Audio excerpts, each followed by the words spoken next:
On this episode of MythBusters, Cars, guns, what could go wrong? Adam and Jamie are on burn notice, testing the myth that to give the bad guys the slip, Close, but no cigar. you can bounce a bullet Awesome! I totally didn't call that. through the bottom of their car. Firing! Well, that was a perfect shot. Meanwhile, Carrie, Tori, and Grant take on some action hero heroics, Somebody order an explosion? finding out if the force of a shockwave He flies through the air without a care in the world. could push the power of an ordinary jump into a superhuman leap. I can't tell what happened.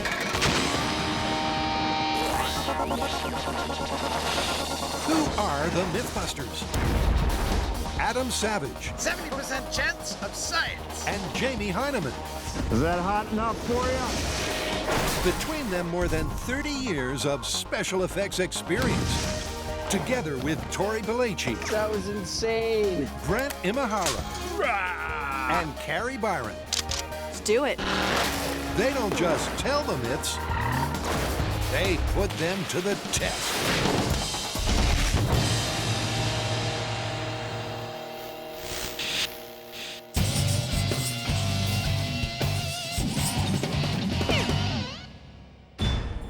Jamie, in your travels, have you ever found yourself in a situation where you're being chased by someone and you're shooting at them to try and stop them from chasing you? I don't want to talk about it. I figured you'd say that. There is a story, however, from this show called Burn Notice. In the show, our hero is being chased in a car by another car. And he says that if you don't have an armor-piercing round, you can forget about shooting through the engine or the radiator of your pursuer. But he says that you can, in fact, skip bullets off the ground in through the floor of the car that's chasing you. Oh, I'm not so sure about that. And that is exactly why I think it's something we should test. To delay a pursuer, but leave them unharmed, the tactic is literally underfire. Ricocheting bullets off the ground up through the undercarriage. But can you really bounce a bullet up into the underside of a car? Or is this myth on the rebound? So what kind of gun were they using in that clip? Do we know? It looks to be a 9mm semi-auto. Seems to me the first thing we ought to do is see whether that kind of gun would penetrate the bottom of a car. Excellent. Let's just get out to a shooting range and shoot at the bottom of a car. Why not? So at the Yolo County Bomb Range, the MythBusters prepare to take on this myth point blank. I love the anticipation of shooting at cars. Yeah. Cars, guns, what could go wrong? These are our cars. Blue car, good guy, red car, bad guy. Think lightsabers. And this is the orientation they are in the clip. Slightly offset and 15 feet apart. Now in the clip, the guy says that without a high-powered round, you're not going to get past the radiator or the firewall. Yep, supposedly the underside of the car is a better target. So first, they'll test that. We're gonna lift the car up and shoot at point blank range into the floor of the car. See if the bullets make it through. I know that they're supposed to have skipped off the ground, but if a direct bullet won't make it through the floor, well, a skip bullet never would. And to find out if those point blank rounds penetrate, Very expensive balloons, clearly. Adam fills the bottom of the car with balloons and then gives the underside of the car a whitewash. Oh, yeah. That's a clean experimental space. And the whiteout makes it clear that this bounced round is quite the trick shot. I'm looking at a whole lot of stuff right here that I've got to get past to get into the cab. Really, the only hope that I have is a spot right about there, which may trim the guy's toenails or something, but that's my only hope. It's a small window of opportunity. Add with the car at a shallow angle to match the trajectory of a bouncing bullet, it's time for Jamie to take aim. Shooting at the underside of a car when Jamie's ready. That looked like an almost perfect hit. Jamie's sharp shooting sends a barrage of bullets right into the sweet spot. And although the rounds are hitting the mark, have they made it through the wheel well? Oh, I see a hit here. I've gone through the floorboard here, but not through the carpet, it looks like. Underneath the car, it looks like most bullets were deflected. Oh, wait. There's a pop balloon in here. But one burst balloon reveals one bullet did make it through. What does that look like? That's a bullet. Yeah, and it made it through the floor and into the cab of the car. If it made it in through the floor, it could have made it into the guy's foot. Nice shooting, Tex. So I was able to get some bullets to penetrate the cab of the car with this 9mm pistol. I went in here, a couple down there, one over there. But keep in mind that this was a direct hit under optimal static conditions. And that means it is now time to find out whether or not a ricocheting bullet keeps enough energy to still pierce the cab of our car. Well, round one's over. Time for ricocheting.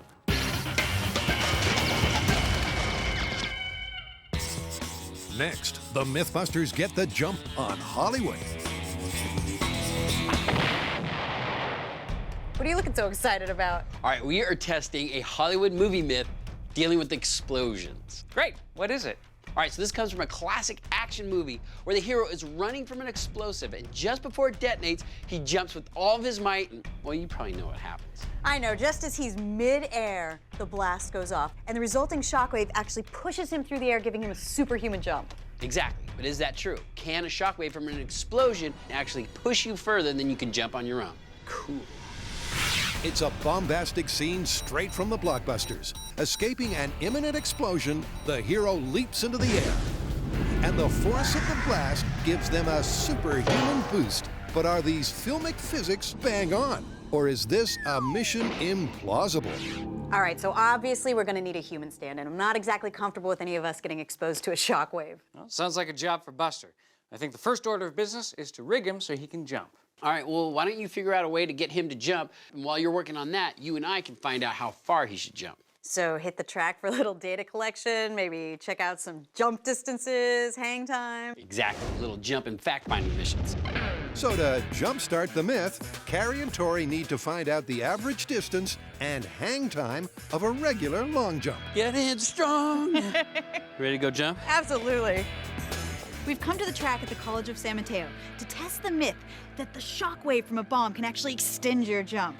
Now, there is no way we're gonna be jumping anywhere near an explosion, but Buster needs to do it. So we need to get a benchmark on how far he needs to jump. So we're here to get some expert training from champion long jumper, Joy Upshaw.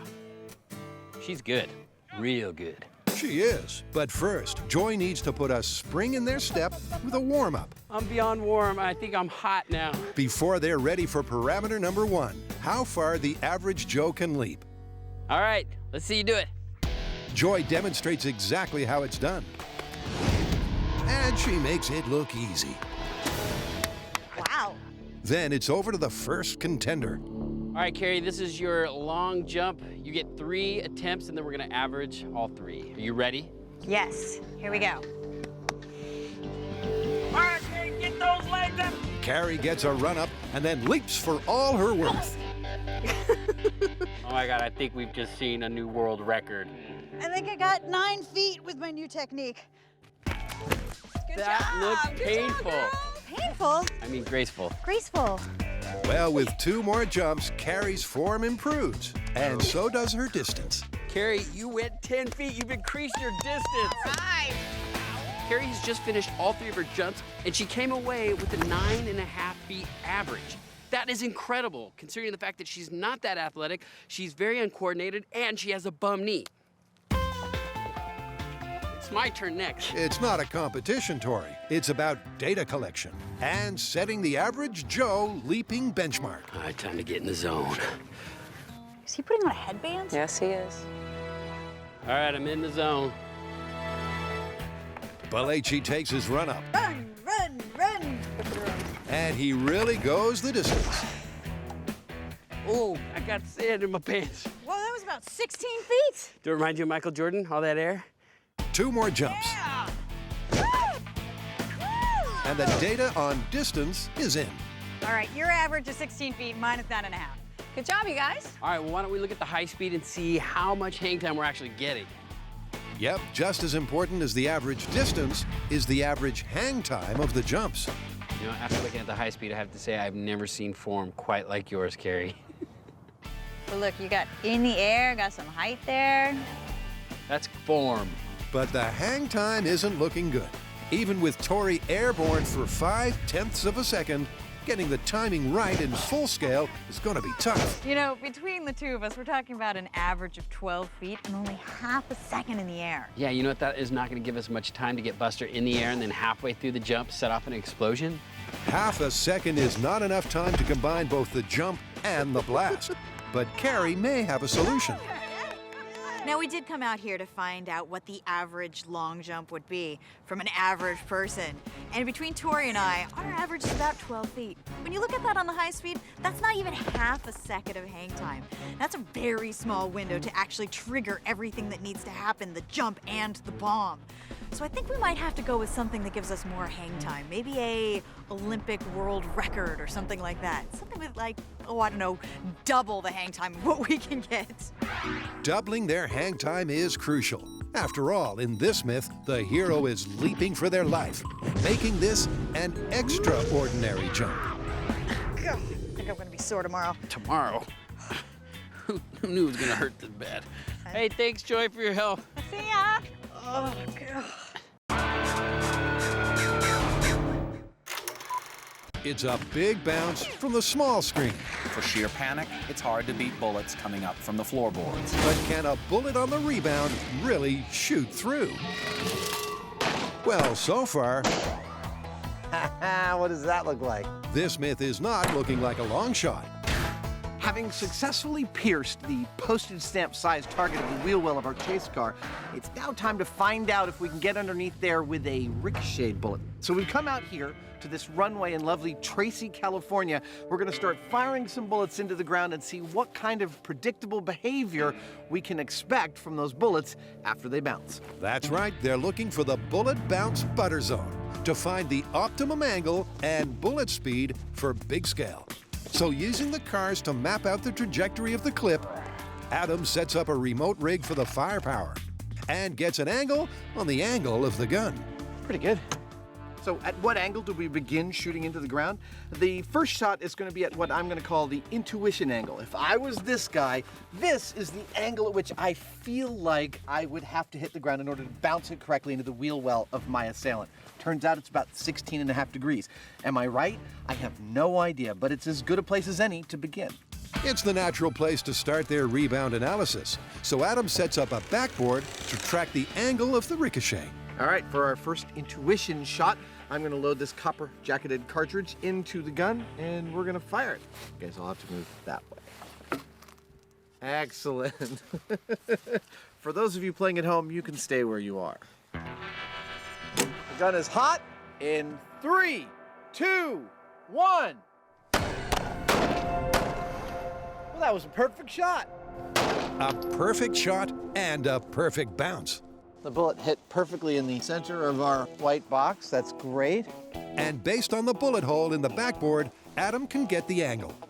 All right, the bullet was aimed at the ground at a 16.2 degree angle, and after it hit the ground, it left at 9.95 degree angle, just a little bit more than half of the angle. A little bit more than half. But the question is, did the bullet lose power after its rebound from the ground? 1 + 1 = 2. Here's the thing, the bullet is hitting the ground at 1,200 plus feet per second. It's leaving the ground at 962 feet per second. That is a lot of energy still in that piece of metal. Yeah, that's not a lot of loss. Well, let's try a steeper angle. Yep, it's going to take a few more tilts at bouncing bullets before the MythBusters have the ins and outs of Ricochet dynamics. This is test number 2 at 32 degrees. Gun is hot in 3, 2, 1. Whoa, whoa. Very interesting. Another shot where I hit exactly where I wanted to. Well, that's unexpected. The Ricochet angle is pretty much exactly the angle that it hit the ground at, like a mirror. It hit at 32 degrees and it bounced at 32 degrees. I would not have called that. That is weird. Weird, and it's plain that the sharper angle has had another important impact on the bullet. Entry speed's the same as its predecessor. Exit speed is 475 feet per second. It's lost almost 2/3 of its energy hitting the ground at that angle. That puts it down, I think, around 300 miles an hour, which you wouldn't want to get hit by, but I don't know whether that's going to penetrate steel or not. Yeah, it's a lot of lost energy. At this point, one thing is perfectly clear. The steeper the bullet hits the ground at, the more energy it's going to lose in that transaction. Now, we need to find a butter zone where the angle is not so steep that it loses all of its energy, but it's steep enough to get where it needs to go underneath the car. And to round out the angle of their automatic dangle, Gun is hot. they're trying a much shallower 8 degrees. 3, 2, 1. Oh, I hit a little bit forward of where I expected. Bullet hit the asphalt at 8 degrees and ricocheted off of it at 5.1 degrees. Some data right there. This time the angle was less acute, but interestingly, the bullet hit the board traveling at 1,130 feet per second, the fastest speed yet. So what does that mean for bouncing bullets? 1. Behind me, I've got 2 cars, a gun position, and 3 shots in the ground, and a bunch of bullet angles to work out. Now, I could have the editors do it graphically for me. Hold on. But that only helps you understand what's going on. I want to understand what's going on here and now. So I'm actually going to draw all those angles in a brightly colored string. Like something out of CSI, our pink plotting spider is tracking all the angles of the bullets to work out where they should hit the car. And it's clear from the outset that one angle is not going to work. I think right off the bat, looking at this extreme angle and the amount of power we lose, we should chuck the 32-degree angle. I agree. All right. Keep going. But the 16-degree angle hits the target. Oh, Jamie, that looks really good. I gotta say, coming into this, I didn't think we'd be able to get a steep enough angle to get up and into the car, but looks like I was wrong.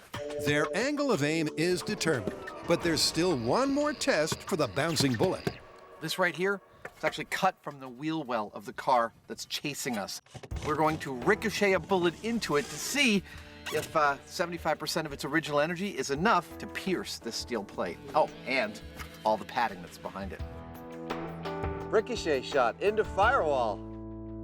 I'm excited about this one. 3, 2, 1, fire. Perfect hit. Firing at 16 degrees, the bullet bounced and hit the board at 10 degrees. But did it have the power to penetrate? Oh, And it went through. oh yeah. Dude, look at that.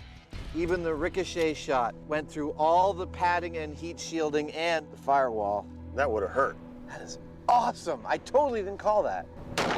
Our bullet may have lost 25% of its energy, but that was still plenty to pierce the steel footwell and make it all the way through this piece of 3/4 inch heavyweight chipboard. And there it is. Now, if you remember in the original clip, he claims the bouncing bullets off the footwell are an excellent distraction. I would have to agree. Yep, the 16-degree bullet not only bounced in the right trajectory, but it also retained enough power to penetrate. So it's time for this myth to hit the road.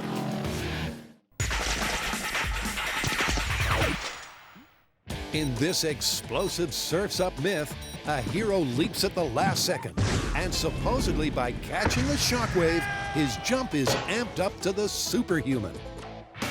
After Athletics 101, How do you do it? it seems the hang time duration of an ordinary jump is not long enough for a blast. So they're turning to the extraordinary. Now for this test, we're going for world record territory. In a long jump, that's approximately 25 feet for women and 29 feet for men. That should give us about a second of hang time. That'll make it a little bit easier for Buster to still be in mid-air after we launch him for us to set off the bomb. That means that we have a benchmark for at least 25 feet for Buster. But Buster isn't an elite long jumper, so he's going to need a boost. Since Buster can't jump on his own, we need to help him by giving him both upward and forward momentum. And to do that, we're gonna use this nitrogen cannon. And if it looks familiar, that's because it is. You may recognize the nitrogen cannon from its original myth, which was the Batmobile. You may also recognize this from Knock Your Socks Off. But you know who remembers this cannon the most? Our neighbors. Roll that tape.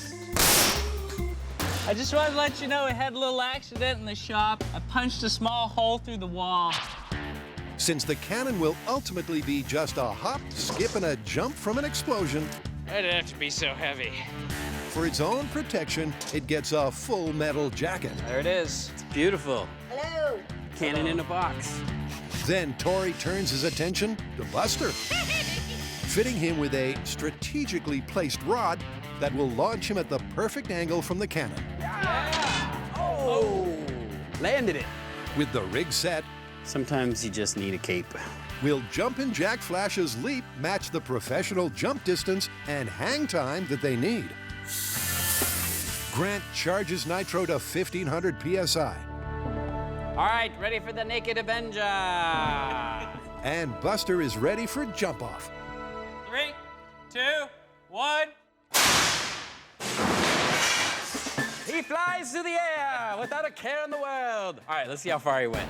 At 32 feet, Buster's rear boost was a little too energetic. He actually smashed into the top of the shelving. So they dial Nitro back for launch number 2. All right, here we go. 1,000 PSI. 3, 2, 1. I think that's it. Cool. This time, at around 60% of the PSI, Buster flew 25 feet, within the professional range they were looking for. And the high speed confirms a 1-second hang time. All right, well, that was a near perfect flight. But for due diligence, they try multiple jumps. And each time, the Nitro cannon gets them the perfect combination of distance and hang time. So setting the air cannon at 1,000 PSI is giving us a consistent jump, sending Buster 25 feet. That's good enough for an elite jumper. That's good enough for an action hero. And it's good enough to bring on the booms.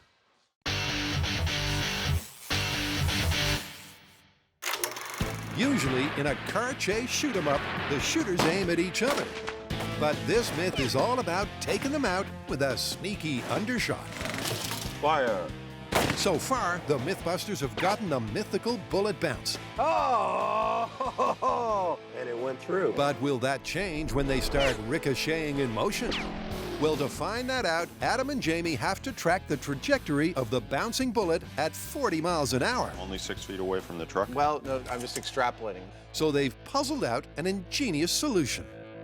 This is the rig that we have designed to find this out. It's effectively a trailer, except that it's an open frame. Mounted to one rail, our high-speed camera. Mounted to the other, a measurement gauge. To make sure that the bullet hits the ground precisely where we want it to and at the angle we need, we're going to have our gun hard mounted to a mast in the bed of the pickup truck. All we need to do is get this rig up to 40 miles an hour, fire this gun, catch it on high speed, and we will learn whether or not that 40 miles an hour makes a difference to the exit trajectory.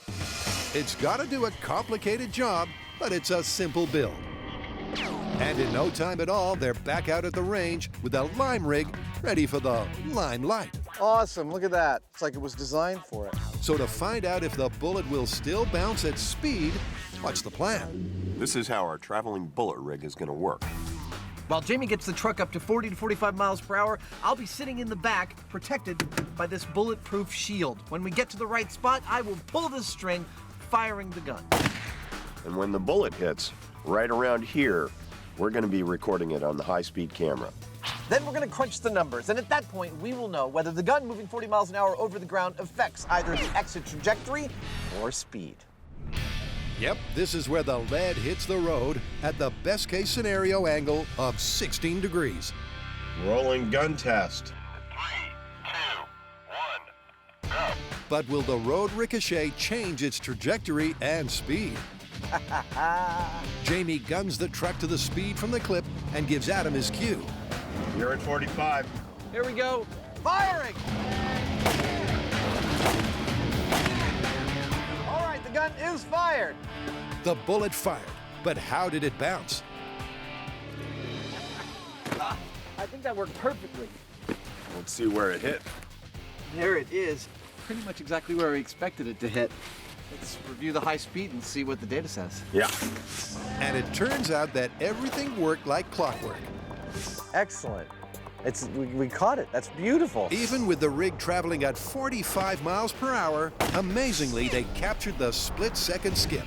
And crucially for the myth, The bullet rebounded at 950 feet per second and at a 10-degree angle, exactly matching the static results. This one is cool, dude. I mean, having tested all the constituent parts, I wouldn't have called this, but I'm starting to think that this thing might actually be plausible. Well, let's put everything together and go full scale. Yeah, absolutely. Okay, so now we've got Buster rigged so he can jump with the distance and hang time of an Olympic athlete. What's next? I think maybe we should set Buster about 50 feet away from the blast, just like you would see in any typical action movie. Sounds like a solid distance. And then when he's halfway through his jump, we set off the explosion and see if the shockwave will push him any further than if he could jump on his own power. Cool, but I've got one addition. You know in the movies how they use all different types of explosives, different sizes of blasts? Why don't we do multiple blasts and increase the explosive each time depending on the result? I'm not gonna argue with that. Me neither. That's the plan. And to begin the Blockbuster Blitz, where better than Angel's Camp Quarry? This is the best location. The home of some of the biggest bangs in MythBusters history. So curious to see if this actually works. Leaping dummies and explosions. I mean, I can't think of anything better. It's a bombastic combo. But before Buster gets a leapin', Tori needs to make the earth smooth. Couple more digs and we're there. Since the nitro cannon will be boosting Buster from ground level, it needs to get down and dirty. Perfect! Perfect and protected from the explosive action. But to time the jump and blast just right, Nitro is going to need a very tricky trigger. Now this right here is the trigger for the cannon. When Frank initiates the blast, it's going to come down the line of shock tube and split in two directions. The first one's going to come over here, that hits this switch, that fires the cannon. The other side of that goes over to the explosive through a delay cap that's going to delay it half a second to let Buster get to the top of his arc before it fires off the explosion. Once the trigger is taken care of, enter the stand-in action hero. He's on. And he's standing. Proud. Wait, why are we dressing him like a commando? And with Buster in position, the first order of business is to check the timing on Grant's trigger. Okay, we're at 1,000 PSI. And find out how far Buster jumps without explosives. Good luck, buddy. Think action hero. In 3, 2, 1. That looked great. Hilarious. So far, so good. Just like the shock test, the cannon sent Buster flying. Measure from his hips like the long jump? But how far? How far did he go? 27 feet. At altitude, the cannon gives Buster a little more boost, setting the control at 27 feet. But what about the timing?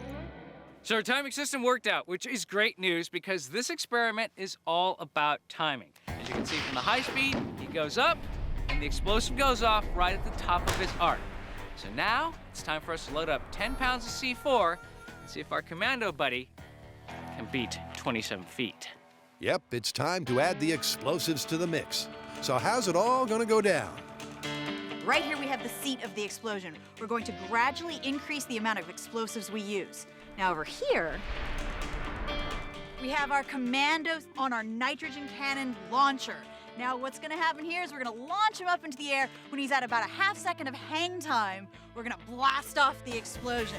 That's the plan. So it's over to explosives expert Frank to wire up the C4, Keep that business end pointed away from you. Okay. while Grant primes the trigger and the cannon. Nitrogen is loaded. This is it, the moment of truth for the myth. Special delivery. Will the shockwave from 10 pounds of C4 extend Buster's jump? Here comes the firing line.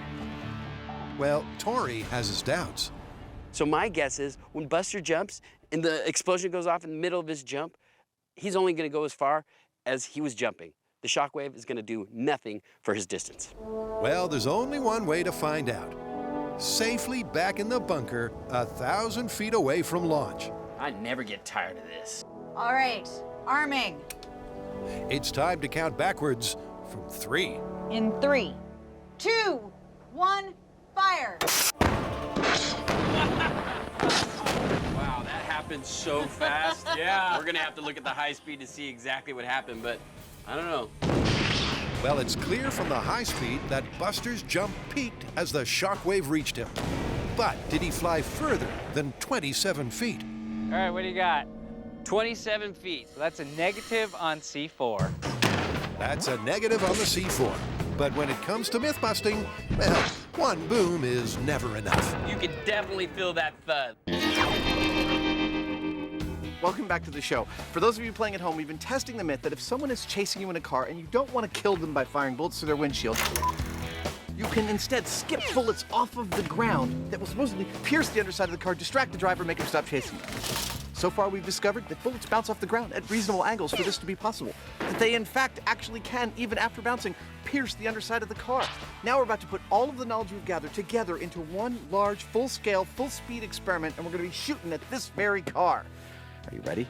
Definitely. But first, the Mythbusters have to rejig their rig. As this time, it's towing a car, not a trailer. And they need to leave room for the bullet to hit its target. This arrow right here describes our target sweet spot. This is the bulkhead, this is the wheel well. This little area right here is how much of it is visible to our bullet. That's where we gotta hit. That's our postage stamp. It's a tiny bullseye for the bullets, so they'll need to highlight any hits. It's kind of cluttered down there under the car with all the mechanical stuff going on, and that'll make it difficult for us to see a bullet hit. So with that in mind, we're putting some clean white foam core under there in the area that we're interested in. And if we see a hole in the foam core, we know we've hit our target. Fitting the target down the back of the wheel well reveals some unexpected treasure. They don't pay much on MythBusters, so we take it where we can get it. $13.70 we found in this car, I swear. Pizza tonight. Yeah! But before the pizza, they've got to test the bullet bounce. So the tow car is hooked up. Almost time to put the gun in. Gun in! With the gun loaded, Adam's feeling optimistic. Gun is hot. Every step of this story, I've been wrong about my intuition. At the beginning, I thought from a physics standpoint, it was quite a stretch. I didn't think bullets would skip off the ground at any significant angle or significant speed, but it turns out both are plausible. Now that we've got all this set up, I have to admit to feelings of true optimism. I feel like we're going to get a successful hit on this one. We are literally on the highway to the danger zone. Okay, taking off in 3, 2, 1. As they ride into the danger zone, Jamie guns the car to car chase speed. 45. And then it's over to Adam for a barrage of bouncing bullets. All right, firing! 1, 2, 3, 4, 5! Okay, stop! Woohoo!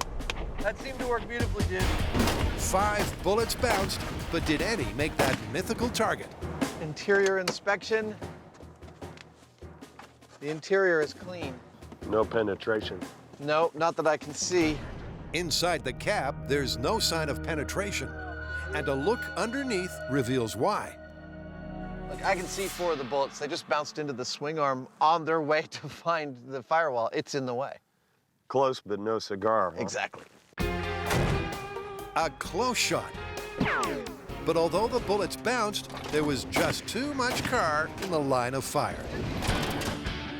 But the Mythbusters have come too far to give up after only 1 run.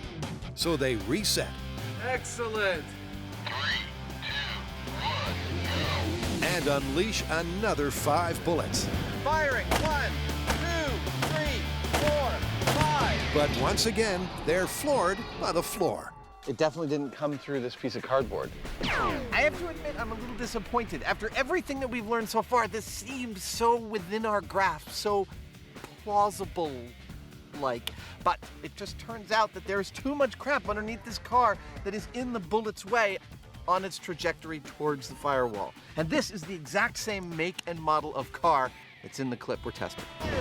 Yep, the gun, the car, it all matches. But even though firing point blank at the bottom of the car might work, Looked like an almost perfect hit. in reality, a bouncing bullet just doesn't have a clear path through to the wheel well. Look, in the clip, the guy says this is a reliable technique. You can shoot at the pavement in front of the car and it'll ricochet up into it. It's anything but that. It's ridiculous.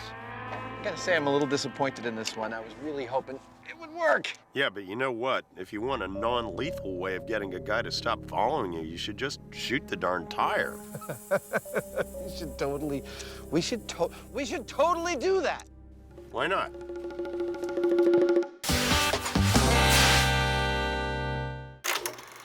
It's a myth ripped straight from the big screen. Our hero runs from an explosion and at the last second jumps, supposedly surfing the shockwave for a superhuman spring. And despite exploding 10 pounds of C4, 50 feet from Buster, there's been no shockwave surfing. Well, not yet. For our first experiment, we used 10 pounds of C4. We did see the wave propagate through Buster just as he hit the peak of his jump, exactly where it should have been. Though it did not change the trajectory of the jump, nor the distance that he jumped. So now we're moving on to a low-velocity explosive, ANFO. This should be really interesting. C4 is a high brisance explosive. It delivers a rapid shock impulse and shatters objects in close proximity. However, ANFO is a low brisance explosive, meaning that it will heave and throw objects. But does that mean that it can heave and throw our commando? Unfortunately for Buster, he's about to find out. All right, that's 10 pounds of low-velocity explosive, ANFO. Here we go. And even though an ominous fog rolls in, nothing is going to get in the way of finding out if 10 pounds of ANFO will make Buster go the extra distance. All right, this is 10 pounds of ANFO. Let's see if he rides that shockwave. In 3, 2, 1, fire!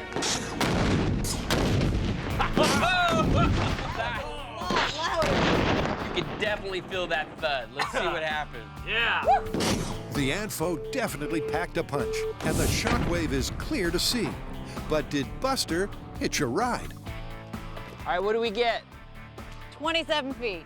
That's it? So he didn't go any farther. It's the same result again. Despite changing explosive, Buster didn't surf the shockwave. So far, everything we've tried has failed. That's 10 pounds of ANFO, 10 pounds of C4. Neither one has moved him any further than no explosive at all. So next up, we're going to more than double that to 25 pounds. Now, my personal feeling, it's not going to make a difference. I think we're going to need a lot more explosive than that. Grant's skeptical, but with more than double the ANFO, there's more than double the jeopardy. At least there is for Tori. The ANFO's in place. The air cannon is loaded. We're about to find out. The shockwave from an explosion can cause an action hero to fly farther than he can jump. Okay, here we go with 25 pounds of ANFO. Arming. Add in 3, 2, 1, fire. Whoa! That was a healthy shockwave. Do you think he jumped further? I don't know. Let's check the high speed. That felt good. Doubling up on the ANFO certainly doubled the thud. But did it pick up Buster along the way? Okay, and we have 27 again. So he hasn't moved at all. Nope. 25 pounds of ANFO and still 27 feet. But as the MythBusters saying goes, it's worth doing, it's worth overdoing with 100 pounds of ANFO.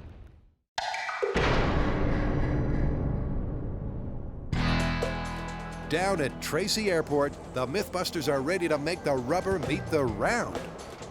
A bullet bounce into the wheel well is busted, so they're taking aim at the actual wheels. Now this is a fun way to get to location. Now in the movies, somebody shoots a tire, the tire explodes, and the car spins out of control. Now, I don't know whether that's going to happen or not, but I do know that if you shoot a tire, you are going to put a hole in it, and it will deflate. The real question here is how quickly is that going to happen? Because if it does happen quickly, that's going to be a problem for the driver, and he's going to have a hard time maintaining that pursuit. It's gonna work perfectly. Now, the rig for this test is pretty straightforward. I have welded a platform to the frame of the car right in front of the tire. I'll attach a loaded pistol with a string that goes from the trigger pull all the way to me in the driver's compartment. When I get this car up to 45 miles an hour and I want to shoot out the tire, I pull the string, pulling the trigger, and put a hole in the tire. However, Adam's safety is not going to be quite so straightforward. Basically because the gun is going to be mounted in the front of the car facing back, which puts Adam in the line of fire. Now, we've sought to mitigate this in every way we can conceive of. We've lined the inside and the back of the wheel well with bulletproof vests. In addition, we've lined the engine compartment with several layers of bulletproof vests. On top of that, we've lined the inside of the car and Adam's seat with bulletproof vests. Finally, I'll be wearing one. I think we're ready. Let's do it. All right. It's a solution over-engineered to ensure Stuntman Savage doesn't get hurt. Gearing up to do this story, getting my tire shot out while I'm driving at speed, that deeply satisfies the 10-year-old inside of me who always wanted to be an action movie hero. The modern Mythbuster in me has known from the get-go how potentially dangerous this story actually is. Trust me, we have buttoned down every last thing that we could think of to keep it safe. Here we go, doing it for real, shooting out the wheels. If this goes the way it does in the movies, this car is going to spin out of control. All right, everybody, here we go. Shooting out the tire. In 3, 2, 1, here we go. Once again, Adam gets the car up to the 45-mile-per-hour car chase speed. And then it's over to the bullets. Here we go, firing! The bullets take out enough rubber to black out the camera. But when it comes to the car, I don't notice anything. And this car is still totally within my control. Look, I can actually steer like this, and it's not a problem. This is nothing. It may be nothing now, but it's just a question of time.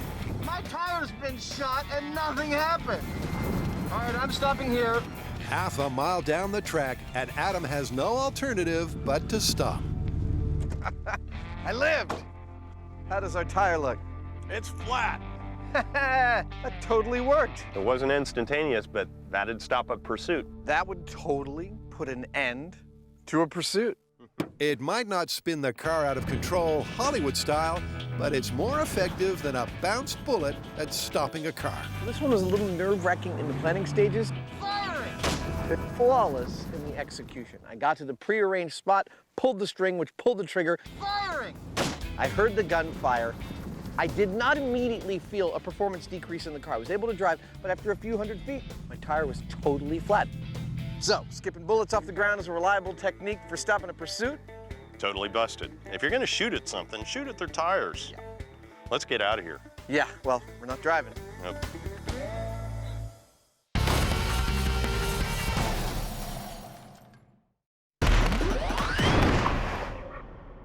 So far, we have thoroughly tested this myth. We have an action hero jumping 50 feet away from an explosion.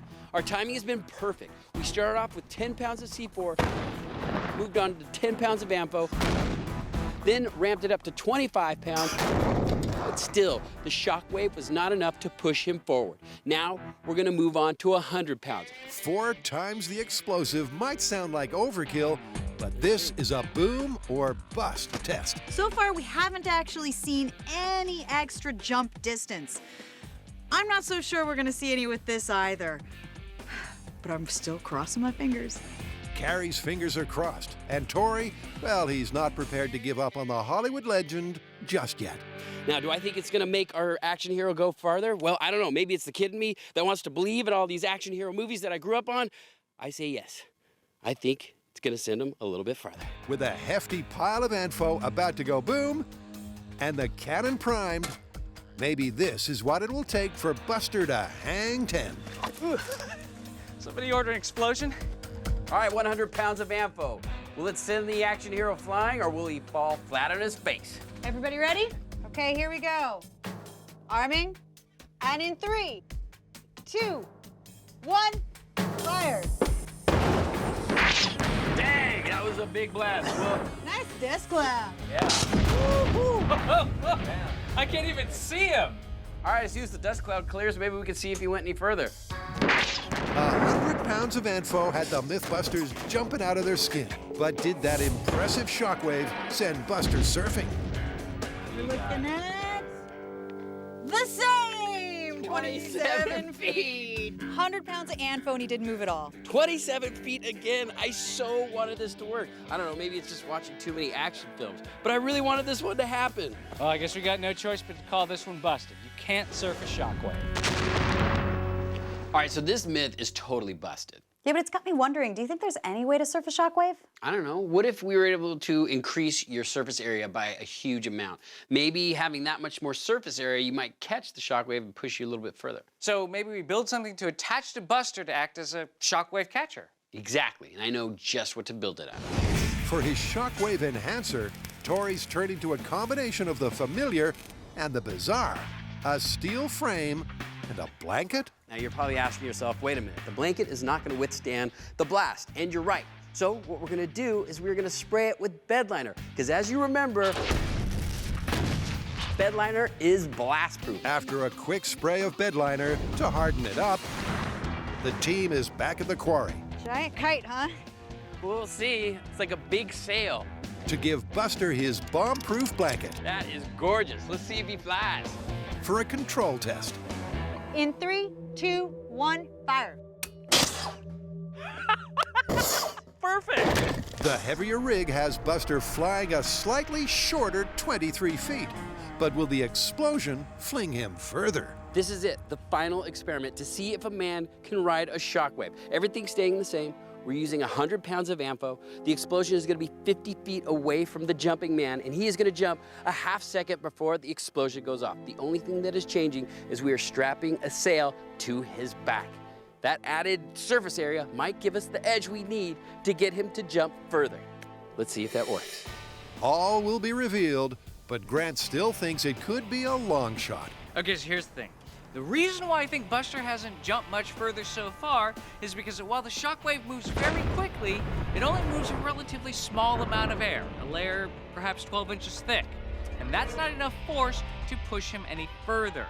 Now this rig has the advantage of having a lot of surface area to catch a shockwave, but unfortunately, it adds a lot of weight. And so the net result, I think, is that he's not gonna go much further. Well, with 100 pounds of ANFO set to detonate, will that extra surface area finally get Buster surfing the shockwave? All right, this is the final experiment for riding a shockwave, this time with the sail. In 3, 2, 1, firing. Wow, I never get tired of that. I can't tell what happens. The cannon triggered. The ANFO went off, and it seems as though the shockwave did in fact give Buster a boost. But did he travel any further?